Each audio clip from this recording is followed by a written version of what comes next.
उसने अपने पति के ध्यान न देने का फायदा उठाया। उसने चुपके से अपना हाथ मेरी पॉपकॉर्न की बाल्टी में डाल दिया। जब मैंने उसे पकड़ा तो उसने बस मुझे एक अजीब सी मुस्कान दी।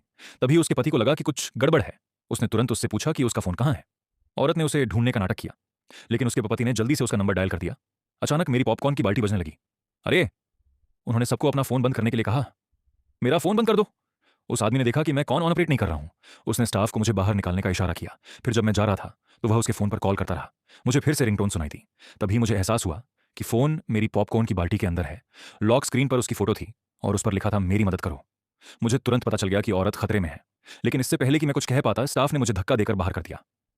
मैंने जल्दी से समझाया कि अंदर जो औरत है उसे मदद की जरूरत हो सकती है, लेकिन स्टाफ को कोई फर्क नहीं पड़ा क्योंकि उनके पास कोई चारा नहीं था।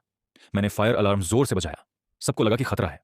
वे सब बाहर भागे, लेकिन औरत को अभी भी उसके पति ने कसकर कंट्रोल किया हुआ था। किस्मत से कोई उसे टकरा गया। मैंने मौका देखा और उसे छिपने के लिए एक कोने में खींच लिया। तुम मेरी पत्नी को ढूंढने में मेरी मदद करोगे? तुम मुझे नहीं बता सकते कि क्या करना है?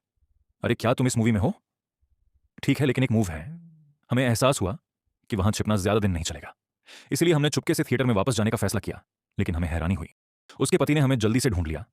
ठीक उसी समय जब वह हमें देखने ही वाला था, एक एम्प्लॉई वहां से गुजरी। टॉर्च की रोशनी उसके चश्मे से टकराई और इससे हमें हिलने का मौका मिल गया।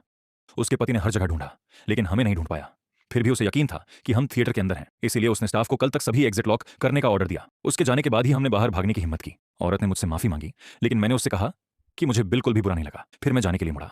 उसे लगा कि मैंने उसे छोड़ दिया है, लेकिन अगले ही पल मैं आइसक्रीम का कार्ड ढकेलता हुआ वापस आ गया। उसने हैरानी से पूछा कि मैं क्या कर रहा हूं। मैंने उससे कहा, जब हम कल तक यहां बंद हैं तो चिंता करने के बजाय क्यों ना हम मजे करें। वह मेरी उम्मीद से इंप्रेस हुई। उसने गुस्सा करना बंद कर दिया और मेरे साथ फिल्म देखने लगी। अपने सपनों के बारे में बातें करने लगी।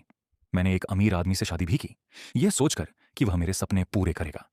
लेकिन उसने मुझे ऐसे बंद कर दिया जैसे मैं कोई पिंजरा हूं। उसकी कहानी सुनने के बाद मुझे लगा कि वह कितनी बेचारी है कि इतने सालों से अपने पति के साथ बंद है। इसलिए मैं एक पल के लिए वहां से खिसक गया। अगले ही पल स्क्रीन पर वेनिस में सेट एक फिल्म चलने लगी। अगर कोई कपल आहें भरते हुए गुजरते हुए किस करता है तो उनका प्यार हमेशा जिंदा रहता है। अगली सुबह हम एक तेज सीटी से जा रहे। ये उसका पति था जिसने हमें फिर से ढूंढ लिया था। उसे लगा कि मैंने उसका परिवार बर्बाद कर दिया है और वह मुझे पीटने के लिए आगे आया।